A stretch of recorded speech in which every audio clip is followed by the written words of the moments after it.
Sir, there are apparently exercises going on repatriating Filipinos from Taiwan. Do we see an imminent threat from China at the moment?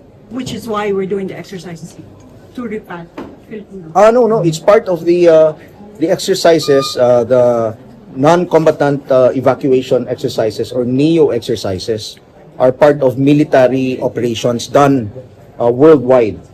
Now, ginawa na natin ito noong nagkaroon ng giyera nung una. And so, nagpadala tayo ng 2 barko sa Saudi Arabia. We did that already before. Para madala po natin yung ating mga kababayan at ibalik sila dito sa Pilipinas. But we found that very expensive. It was too expensive. So we are now trying to exercise and try to look for means that will make it more efficient for us to help our kababayans.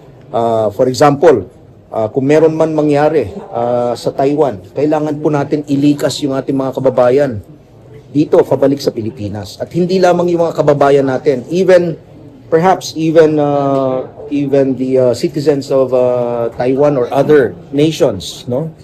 We might have to help them, just like what we did before. No? We helped the refugees from Vietnam and other nations. So what's the most cost-efficient way then?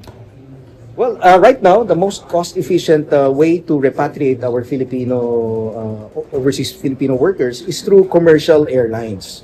Mas matipid po yun. Kesa magpadala tayo ng barko, mabagal, no, magastos, marami pong kakainin na mga gasolina, diesel ito. No?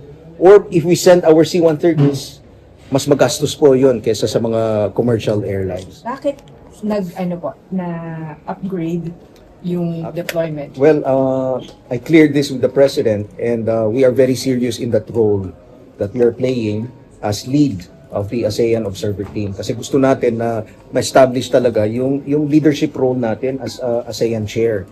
At ang isang pamamaraan nito is by making sure that the conflict in between Thailand and Cambodia will not escalate.